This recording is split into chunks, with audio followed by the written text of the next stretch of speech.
Hey basketball guys, we have news. Let's go to more Los Angeles Lakers news, but first, don't forget to subscribe to the channel and leave your like. The Lakers do not want to use first-round draft picks in negotiations at the trade deadline and want to make deals for great players that involve Lakers players. In this current scenario, bringing in a star seems to be unfeasible, but it could bring in high-level reinforcements to increase the Lakers' depth. Collin Sexton is being pursued by the Lakers at the trade deadline.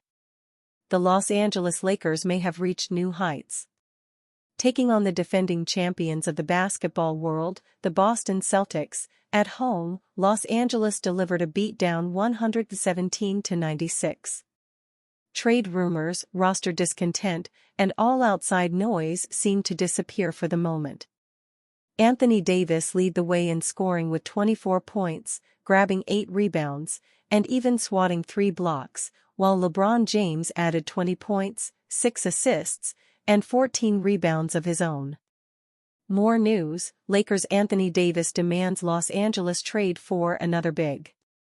Things seem to be moving swimmingly in their first matchup against Boston this season, but question marks still remain if this is the squad that is going to go all the way through June.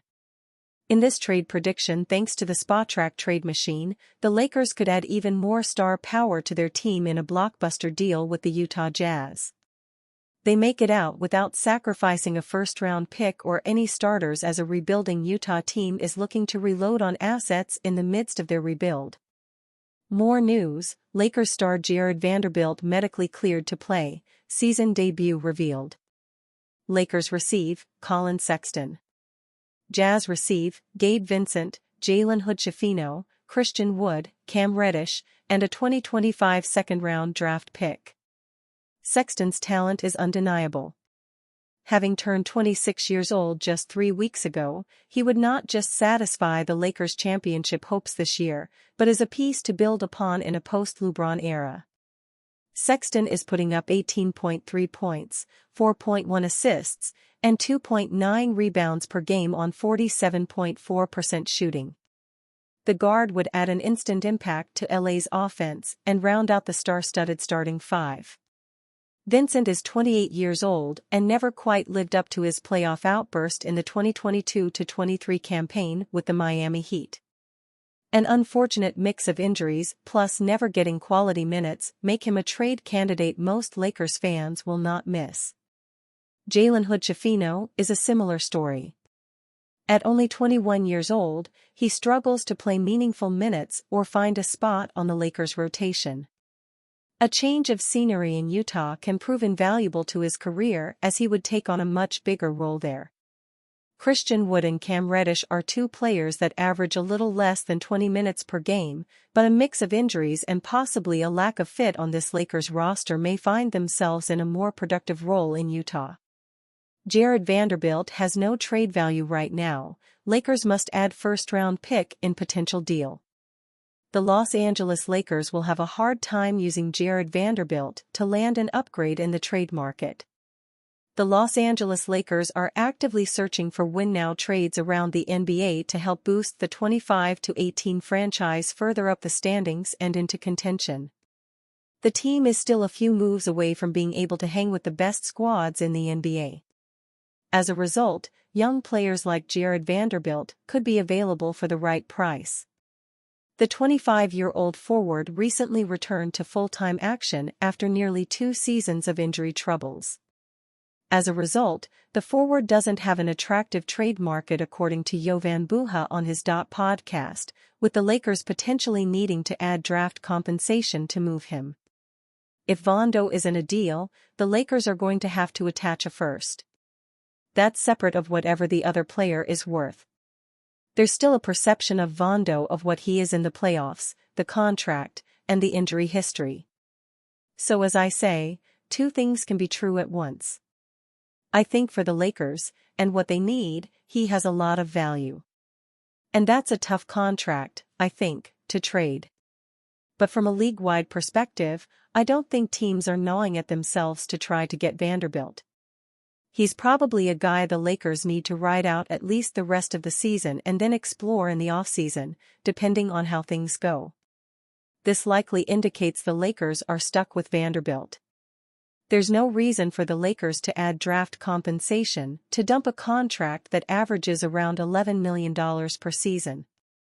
Given the team has had defensive struggles, they're better off keeping Vanderbilt in their rotation as a specialist. He's also arguably the best big man option they have outside Anthony Davis. Vanderbilt recently returned to the court in the Lakers' 118-108 win over the Golden State Warriors.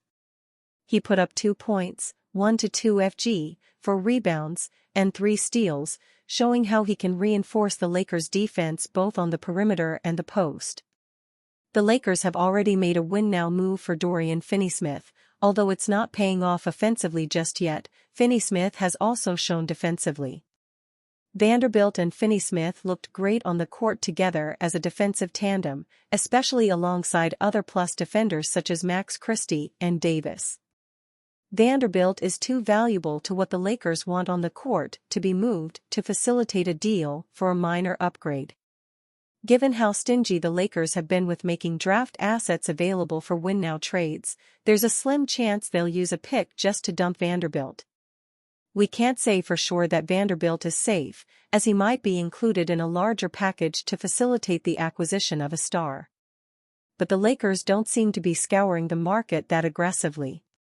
Both Rui Hachimura and Gabe Vincent will likely be trade candidates before Vanderbilt. Lakers' defensive lineup looks scary for the rest of the NBA. The Lakers have quite a formidable defensive lineup. The Los Angeles Lakers have shown significant improvement defensively of late after struggling on that end for much of this 2024-25 season. The Lakers have put the clamps on teams to go on a 3-game win streak, and they're now capable of having an incredible defensive lineup out on the court. You'd have a hard time scoring against this lineup. Gabe Vincent, Max Christie, Dorian Finney-Smith, Jared Vanderbilt, and Anthony Davis are all good to great defenders. Except for Vincent, they all can hold their own when switched on to bigger and smaller players, which makes them just that bit more difficult to play against. While the 6 feet 2 inches Vincent may not be able to guard bigs, he is the Lakers' best defender in the backcourt. He struggled with injuries in his first season in LA but is now showing why he was given a 3-year, $33 million deal in 2023. Vincent has a defensive rating of 111.4 this season, the second best on the Lakers among players who are averaging at least 20 minutes per game. Their fans were once desperate to see the 28-year-old shipped out of town, but he has managed to win them over. The only Laker averaging more than 20 minutes a game to better Vincent when it comes to defensive rating is Finney-Smith, who is at 107.5. The Lakers had lacked an elite 3-and-D wing for years, and they finally have one now after acquiring him. It's not a coincidence that we have seen this defensive improvement from the Lakers after Finney-Smith's arrival. While there is a lot of credit to go around for that, he has certainly played a big part in this uptick. Next, we get to Christie, who has a defensive rating of 113.4 in 2024-25. The Lakers received some criticism for giving him a 4-year, $32 million deal this past offseason, but he has shown they were right to believe in him. Davis sang Christie's praises for his defense earlier this season, as he commended the youngster for how he had defended against some of the elite guards in the NBA. Ja Morant was someone who especially struggled against Christie, as he went 0-6 when guarded by him when they faced off in December. As for Vanderbilt, he made his season debut in the Lakers' 118-108 win over the Golden State Warriors on Saturday. He was only on the court for 12 minutes, but managed to record 3 steals in that time and was a menace defensively. Vanderbilt might just be the Lakers' best perimeter defender, and they'd be hoping he can stay healthy the rest of the way. Last but not least, we get to Davis, who is the Lakers' best defender. Now, his 113.8 defensive rating might not suggest he is the best, but numbers don't tell the whole story in his case. Davis has made 5 all-defensive teams and is a force on that end of the court. He finished 4th in Defensive Player of the Year voting last year and might just be the best defensive player to have never won the award.